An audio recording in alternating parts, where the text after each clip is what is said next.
Strong Dads would like to welcome Casey's Outdoor Solutions as a new sponsor to our podcast. Casey's is a premier garden center and gift shop located in Lawrenceburg, Indiana. Casey's offers a wide selection of plants, landscaping materials, home and garden decor, and gifts for every occasion. Casey's is committed to providing exceptional service, a unique shopping experience, and value to every customer. Stop in and see what makes Casey's so unique. Located at 21481 State Line Road, Lawrenceburg, Indiana, or call 812-537-3800. Let Casey's help you add beauty to your home. Hey guys, what's going on? Welcome back to Strong Dads here with Merle. We're doing another show that's full of mistakes. We're just gonna make so many mistakes. We're probably gonna have to. You're gonna have to edit the heck out of this show. Wait. What are you talking about? What? That's a heck of a way to start a show. Yeah, full of mistakes. That's like who we are, right? We're just full of mistakes. Speak for yourself. You're a piece of work, man. Oh my gosh. No. Anyway, what do you mean? Yeah. So all right. So today we're gonna talk about mistakes, and I thought, since we are two broken, coming here today with men, you. yeah, we're gonna do another show full of mistakes. So I think it'll be an adventure. We'll say that it'll be.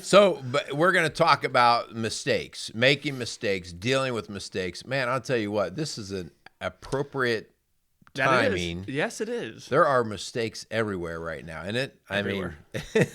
Yeah, you pretty much can't turn on the news, turn on the radio, walk out your door for that matter, without seeing someone making a mistake or you yourself making a mistake. I wish I would have never said that. Have you ever said you say something, you're like trying to grab the word, like no, I want those words back. I can't believe that came out of my mouth. Yeah. Oh man, too many times. More times I'd like to admit. Yeah, and I think you know it. The older you get, you know when it's on your tongue still, and you know it. Yeah. But the urge to say it, you still can't hold it. That filter is that true? The older you get, the filter just kind of just gone. Like it's funny. My dad's 86. There is no filter, and I mean he hasn't gone to a restaurant in quite a while, but prior, probably a year and a half, 2 years ago, we'd go to a restaurant and he'd open his mouth and you'd be like, this is not going to be good. It's not going to be good. He'd say something to the waitress, and you're like, Dad, no, stop. No, don't go there. No. Well, yeah, I think it'll be a good show. We're going to dive into, making mistakes and trying to learn from those mistakes and, taking responsibility for those mistakes. It's funny in talking about the show, the girls, my two girls asked me what we're going to talk about today. And it was awesome because, I told Ava, my oldest, I was like, we're going to talk about making mistakes. And Ava, without missing a beat, she's like, yeah, when you make mistakes, that's how you learn. Yeah. And it's so true. And I think hopefully that is some of the stuff we're going to discuss about, you make those mistakes and then what do you do from those mistakes? We've done a show earlier about regrets. Yeah. And this kind of, ties in a little bit to that. And, a little bit different because I think mistakes are things you've done where regrets are things you wish you would have done. Right. So I think it'll be a good show.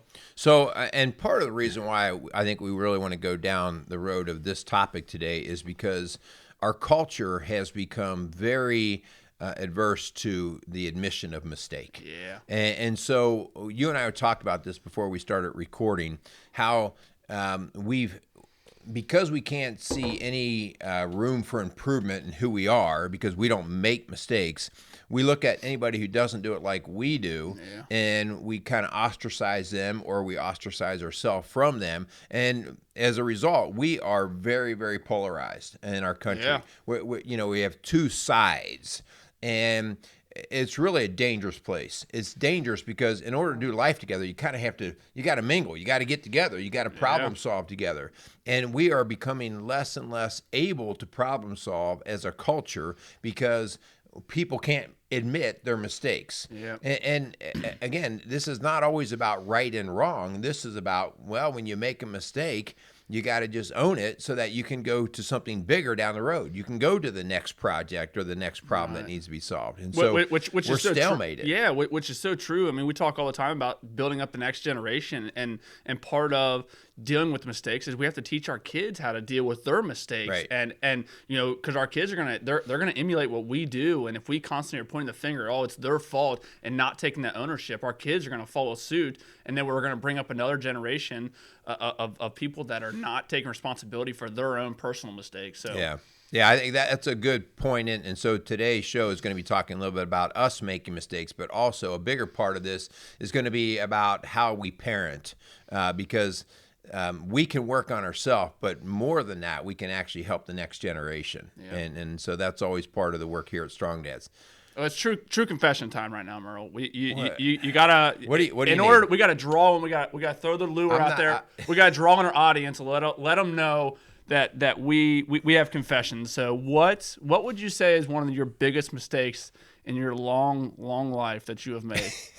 Somehow I think there's a slam in there. About No, sir. No, life. not at all. Probably sitting down at the table with you is probably, if I have to just be honest. No.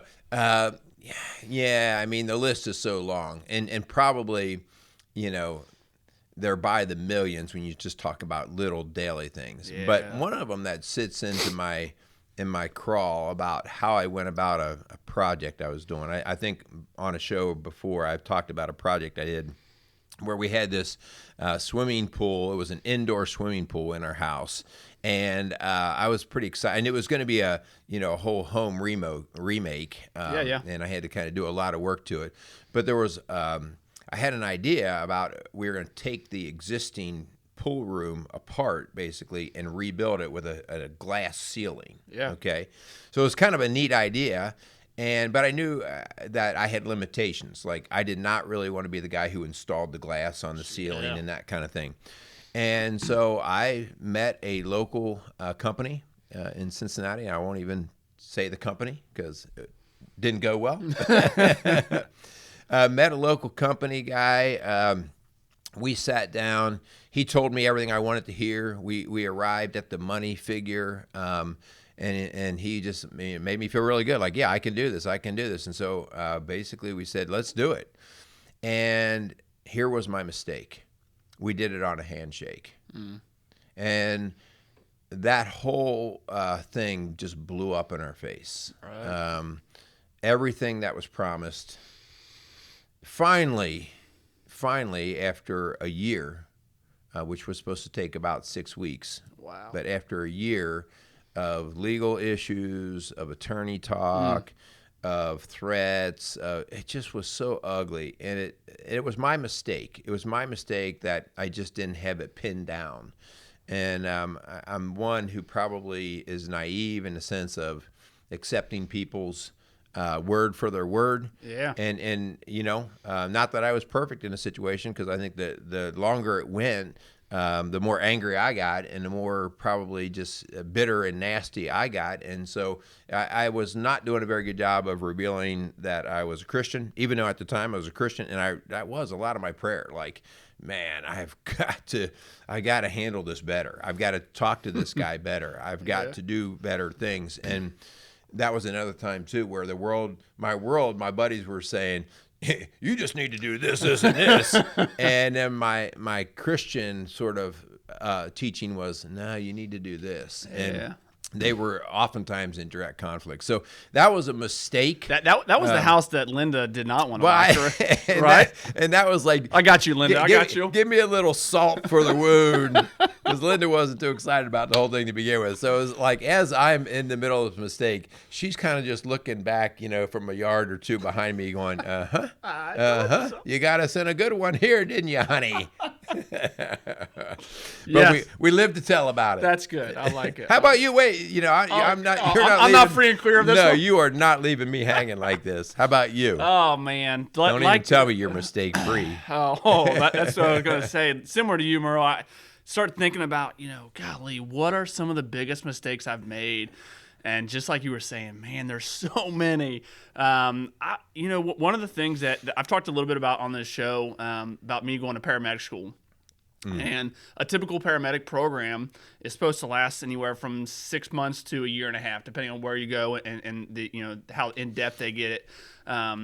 And I started out in 2009 going to paramedic school, which was a terrible time because I was also trying to get married and buy a house. So for any of you guys out there who are going to paramedic school, don't do that. Don't do that. So I jumped into paramedic school because I knew that was kind of the leeway into hopefully getting a full-time job. So I jumped into paramedic school, went through a very difficult program, and again, trying to buy a house and get married is not a good. They don't go very well because paramedic school is a very, very intense program. It requires a lot of your time and effort, a lot of clinical times, a lot of studying, and I didn't put forth the effort. Obviously, trying to get married and buy a house, and so I failed out of that program, and I proceeded to get advice from different guys that I work with, and hey, go to this program. It's a little bit easier. And in the back of my mind, hearing other guys say, hey, I went to this program, and it was a very difficult program, but it prepares you very, very well. And I, for whatever reason, maybe part of me took the easy way out and went to the easier program. Completed the program, and it was not the program's reason that I didn't pass the final test that you have to in order to be certified as a paramedic. By no means would I blame the program. I myself, because it was a little bit easier of a program, didn't have to put forth as much effort in my studies. And I ended up passing the program and then failing the final test multiple times. Re-enrolled, a couple years later, and then I got the job with City of Dayton, so I ended up quitting and leaving basically the exact same program that I took the easy way out. And then I finally just was like, you know what? I got to do this. I got to go through a tough program. I got to kind of suck it up. I went through a very, very rigorous, tough program. A very, very, it was an accelerated program, so it was very quick, and you basically had to pick up on it or go. And I completed the program, and I passed the final test my first time. So looking back on that whole process, a 9-year program starting in 2009 all the way up to 2018 when I finally got my paramedic card, definitely would say a big mistake is I tried to take that easy way out. And it bit me in the rear big time. I could have been a paramedic a long time ago. It had I mean, maybe situations are a little bit different, and you can always say the what ifs, but I would definitely say it was a mistake that I made, trying to basically take the quick and easy way out versus putting in the time and the effort that needed to be done in order to get that certification. Yeah. Well, so you mentioned you took the easy way, and I think that's kind of what I did too. I took the easy way on not really looking into the detail, not looking for a contract, I just took the easy way, because whatever, it just seemed like the easy thing to do, right? It was lazy. Yep. So, all right, so we are going to get into this a little bit deeper. We're going to talk a little bit more about the mistake process and what we do with it, especially as dads and as men, trying to be better and being strong dads. Also, before we get rolling, we just want to say thanks to our sponsors. We want to thank Crimer's Beer House, and we want to thank Casey Outdoor Solutions for coming alongside of us. Man, those guys, Casey is planning an incredible amount of work right now. It's winter time as we're recording this, and seeing him the other day, he's like, I'm already booked.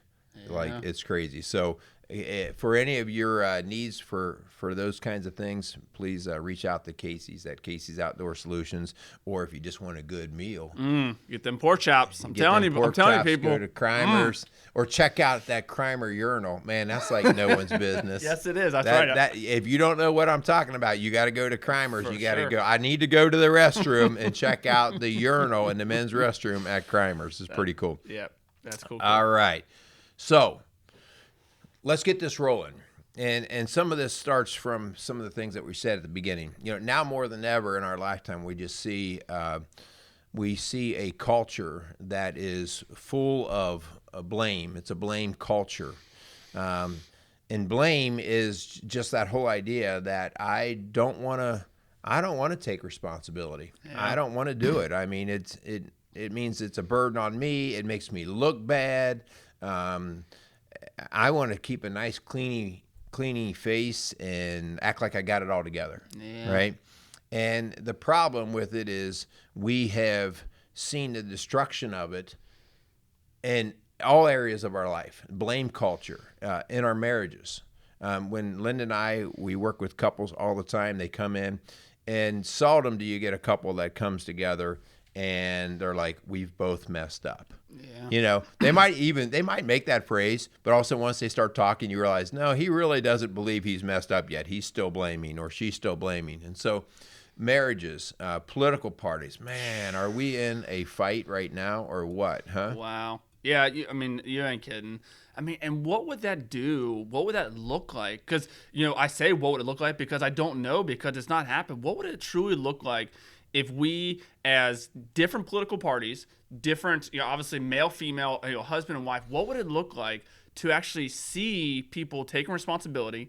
Because everyone is to blame for our current situation in our country. Right. Whether you look at divorce rates, whether you look at right, left political parties, everyone has something. They have a fight in the game, in the sense that everyone is responsible for the current situation that we find our country in. And what would it truly look like to sit back and say, man, I made this mistake, and because I did that, it snowballed into this.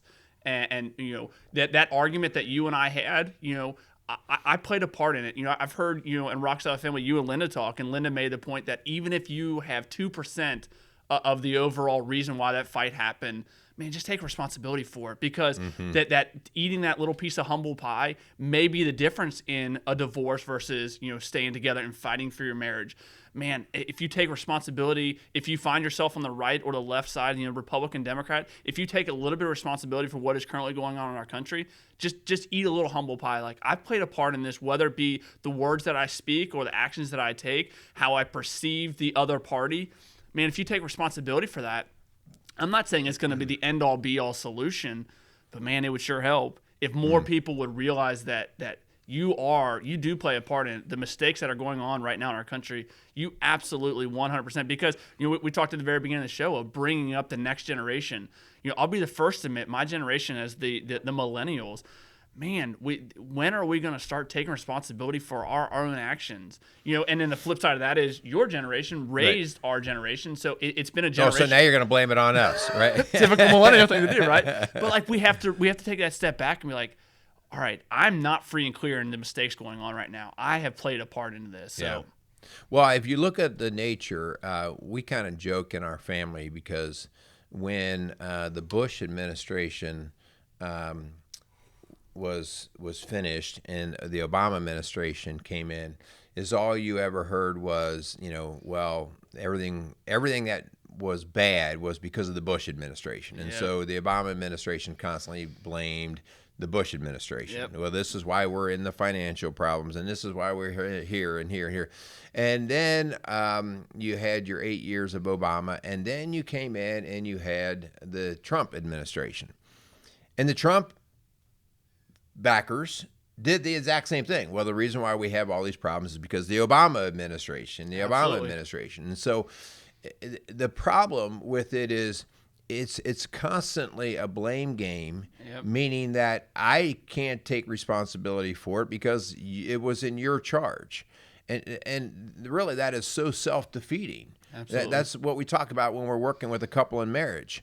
Well, I was fine until you did this, or this, we saw this happen and it was your fault. And these are the kinds of things that are totally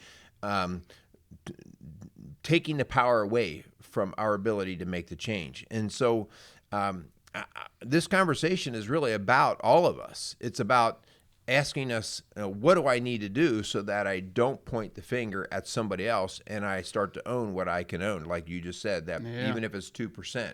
But we have to stop this silly, crazy blame. And it's so funny, like, that one side of the political spectrum will say, well, they keep blaming us for doing it. And it's like, you're blaming them for blaming you. Right, it's just like, the buck has to stop with you. At some point, look in the mirror, realize that what goes on in you, like in your own house, is part of the reason, part of the trickle effect that plays into what we currently see. And again, the same could be said about, marriages. Like, if you were constantly saying, well, she continues to blame me for not doing this, well, all you're doing is you're blaming her for blaming you. Right. And then that trickles, and then that snowballs, and then that leads into arguments, and those arguments lead into, because you're like, well, I'm not going to say I'm sorry. I would never say that. I'm not in any fault in this. And it's just like, man, the buck's got to stop with you, especially if we're talking all strong dads out there. Like, man, the buck stops with you. At some point, put the burden of some of the stuff going on, put it on your shoulders, because as a man, you're supposed to be able to take that. And like, man, just man up right now and take some responsibility. And I'm speaking to myself just as much as we're talking through these mics. Like, man, at some point I got to look in the mirror and say, the problems that are going on in my home, I play a part in that, and they're my mistakes. Yeah. And so we're going to shift this conversation now, because we talk a lot about the global or the bigger picture of maybe what's happening in this country. But we're going to shift the conversation to what's happening in your home. And the reason why we want to do that is because globally is too big. I mean, I can't wrap my hands around the globe. Yep. And I don't have that kind of influence. None of us do. None of us. Not even the President of the United States actually has that much. And so what we have to do is kind of our tagline at Rock Solid Families is building a stronger community, one family at a time. And that's no joke. That's actually what we mean. Like, our community has to be better, one family at a time. And if we're going to drill that down, it actually has to be one person at a time that we're going to try to make that one person. We're going to help that one person become stronger, to be better at what they do. And so we're going to take this whole conversation and shift it into our home, the thing that we do have influence over, especially as a strong dad. Yep, for sure. And I think that's where, us as strong dads, I mean, again, we talk, we are men of faith, and we make no apologies about it. And like, we are called to look different than the rest of the world when it comes, especially in our house. We're called to look different.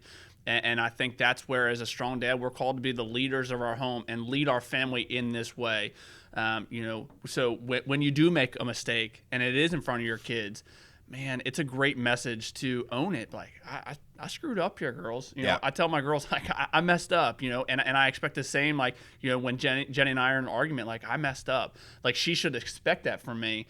And I think that's where us as strong dads, we're going to look a little bit different, because just like you were saying, that mistake with having your friends at your house, your friends be like, oh, this is what you should do. Like, as believers, and as leaders in our home, we're going to be called to look a little bit different. We're going to be called to approach those situations a little bit different, because it is total counterculture to say that I'm at fault. Yeah, that is total counterculture. So I think it's just the message that you can start with your kids to take that ownership, to say that I'm not perfect in this, that I played a part, I think is a great way to be a leader in your home, to be that strong dad. Yeah. So when I actually am in a coaching conference with a husband or wife or a family, one of the very first things I do, and I want you to hear this, guys, because this is why you are the man, okay? I take direct course at the dad, at the father, at the husband. I take direct action on him, because I know that he carries strength. And I'm not just talking about physical strength. I'm talking about there's a presence of a man that the house will follow. And so the very first thing I do is I try to get with this man and I say, okay, dude, you want a better family situation? They always say, yeah. That's why they came to us. Obviously, yeah. Okay.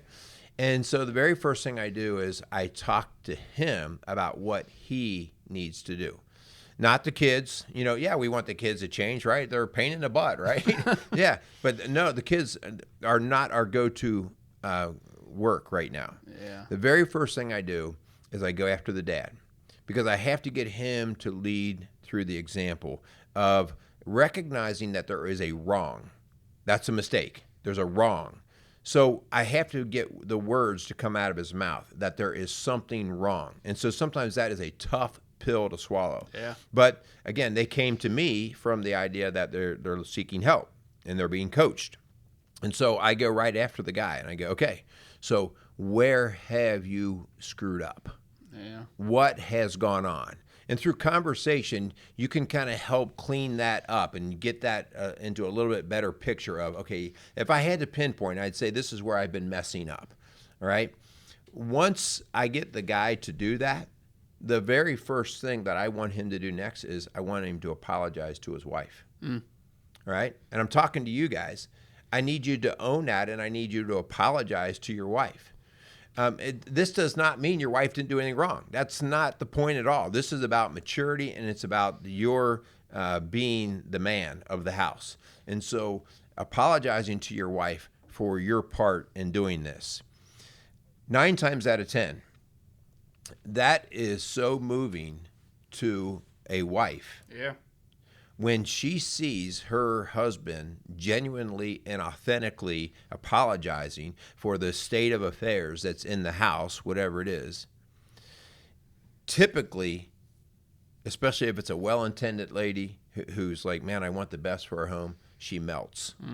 Yeah. She melts because she no longer has a reason to be defensive. Yeah. So she melts, and almost always the first thing I will hear out of her is, well, I'm sorry too. Sorry too, yeah. At this point, we now have grounds for problem solving, for mediation, for working together. But that was led by the strength of the man. Yeah. Okay? At that point, almost always, if it's a family dynamic situation, my next step is, okay, now how are we going to present this change, how we're going to clean this mess up, how are we going to present this to the family? And at that point, I help instruct how we're going to do a family meeting. Yeah. We're going to call everybody together, okay? So we're going to get around the dinner table. And I tell them, I don't want to be there. In fact, I want to fire myself right now, okay? Right. I want you to lead this. And I don't have the words. I'm kind of shy. I'm kind of reserved. It doesn't take a lot of words. And the very first thing he says in the family meeting is, I'm sorry. Yeah. You apologize to your kids, to your family. Your wife will have your back on this because she already heard you apologize and she understands your heart and your will to make it better. Right. So now you're apologizing to the kids.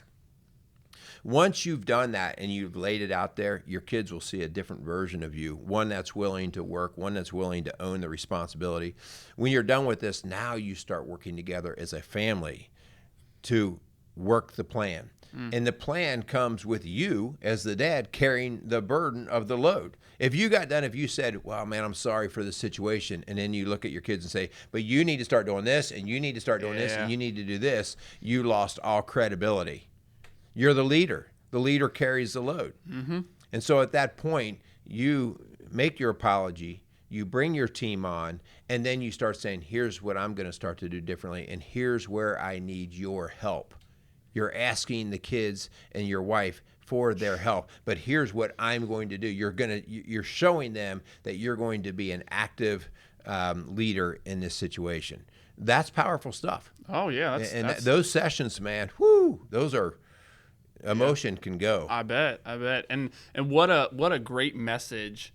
When we talk about mistakes, similar to, just preparing for this show, trying to come up with the mistakes I've made, and for any of you guys out there that look at your life and start to evaluate all the mistakes you had, it's like, man, I got a lot of mistakes. And maybe the first step is just saying that sorry, like how powerful that is, just to, humble yourself a little bit. I'm sorry.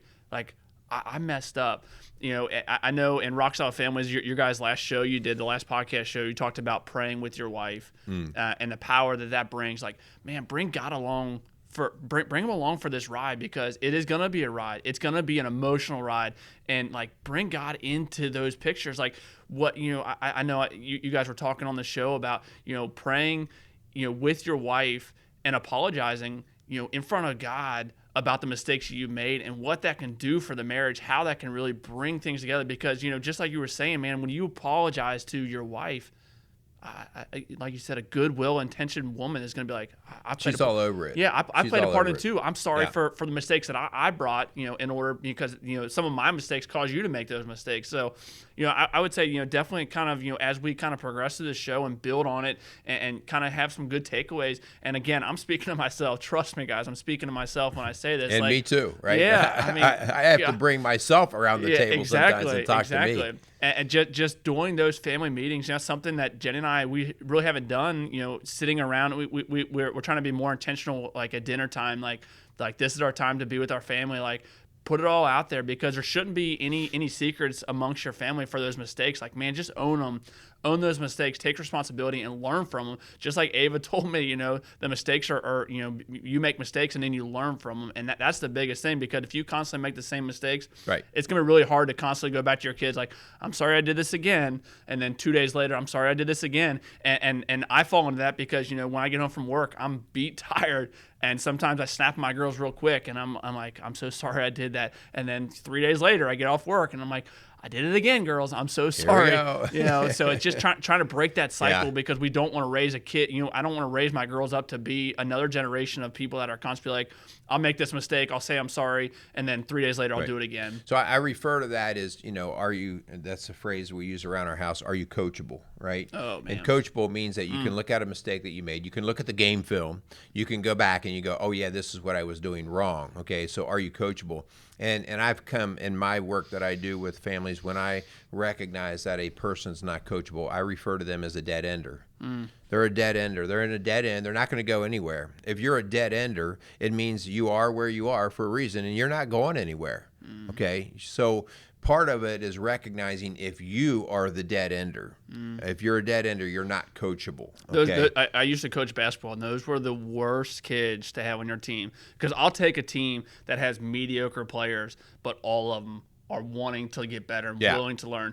And then you have like one or two of those kids who are actually pretty good. Yeah. They seem on the surface, they're pretty good, but man, they don't want to listen to anything you have to bring to the table. And I'm not saying I know all the answers, but what I have to say may help you. We talk about this all the time at work, man. I mean, golly, that's why I go to so many trainings, because I want to learn. I see myself as a pretty good fireman, but there's definitely lots of room for improvement. Sure. Lots of room for improvement. So I got to admit that I don't know it all. By all means, I don't know it all. So that's why I seek out other guys. I want to learn from the best of the best. I want to coach me, tell me everything. I want to be a sponge. Like, I want to soak up everything you have to tell me. Yeah. And so that gets to the point of knowing when to submit. Yeah. When to have submission. And that is definitely something that's become more and more foreign to our culture. And I do carry the burden of that by saying to all of these kids over the years, you're the leader, you're going to be the take charge, you're going to be the one. And so when you teach everybody to be a leader, you've taught nobody to know how to follow,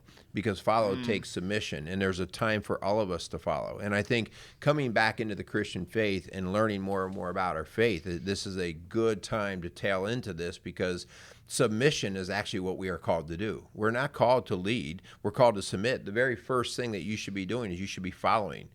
If you're the dad in your home, if you're the husband, you should be following. You should be following the leader, which is Christ. Yeah. When you submit to him, all of this starts to make sense. You go, oh, now I know why I'm doing what I'm doing or what I need to be doing. And so knowing when to submit, like you said, you could walk around saying, I'm the best fireman ever.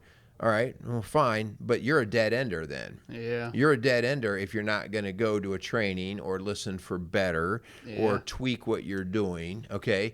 That's called arrogance, okay? So dead enders are almost always arrogant, okay? Arrogant or ignorant, one or the other or both. Right. And so knowing when to submit and who to submit to is extremely important in teaching your kids this. That's that whole idea of, when you are playing sports or you're in the classroom, you are going to submit to that teacher, okay? Not into slavery, but to the teacher, and that the teacher knows best. It doesn't mean the teacher doesn't make mistakes. It doesn't mean the coach doesn't make mistakes. They do, okay? But submission is a very important part of you being a great leader in your home. Great point. I think those are some good things. As we kind of again progress through this show, some takeaways, some things to go home and try. Man, go home and have that family meeting. Sit down with your family. Take ownership on what the parts that you played in the mistakes that have happened in your family. But I think that what you're talking about, like sitting around the kitchen table and just having those conversations, I think is a great place to start, because similar to what you were saying in those counseling, the coaching sessions you have. Man, just start with I'm sorry and see where that goes, because I think, I hope that the women in your life, the people that you spend every day with, I hope that they are receptive to it, and then also are willing to take some blame on that too. So I think it'd be a great opportunity for you to sitting at the kitchen table, to take ownership of the mistakes, the things that have gone, the things that haven't gone very well in your home, the mistakes that have happened.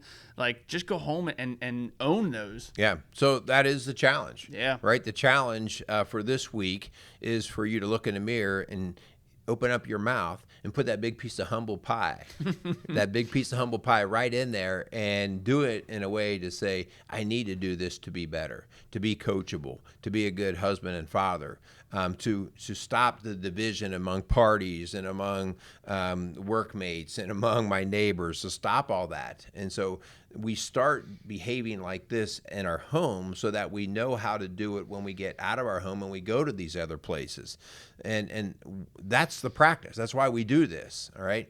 Ultimately, wouldn't it be amazing if we had these things called Republicans and these things called Democrats come together and their first words out of their mouth were, I'm sorry? Wow. Can you imagine the progress that could happen there?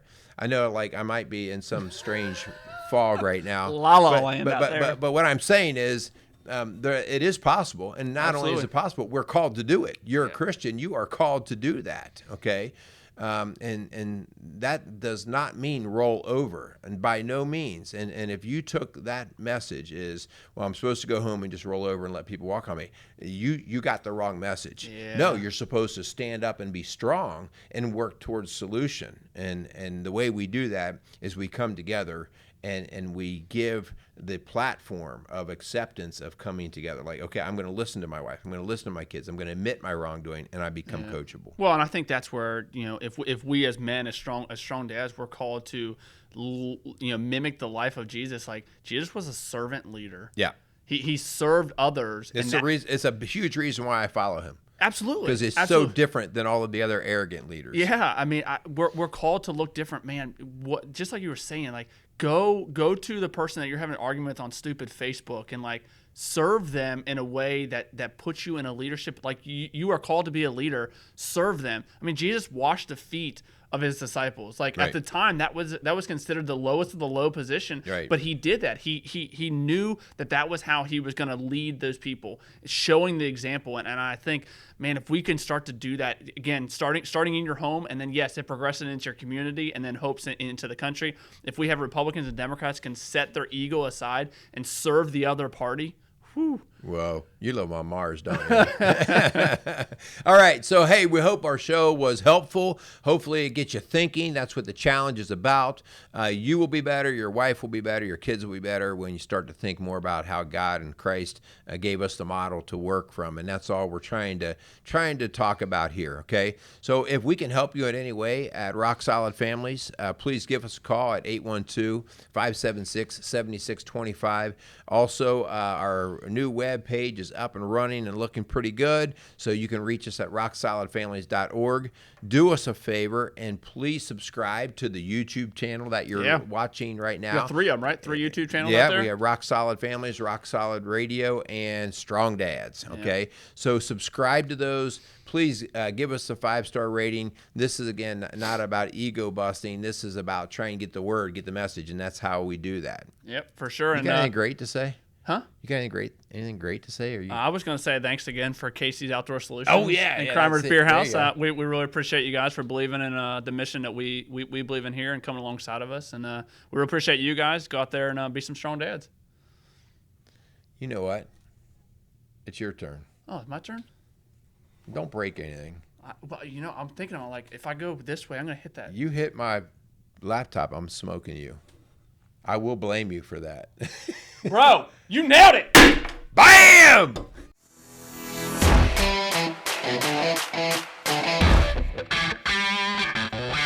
Hey, this is Kyle Crawford from Strong Dads. Strong Dads podcast would love to thank the Crimer's Beer House for coming alongside of us. The Crimer's Beer House was started in 1982 by the Crimer family, and since that time, they have definitely become a Cincinnati favorite. So if you're looking for an incredible meal in an incredible setting, definitely go down to Route 128 and check out the Crimer's Beer House.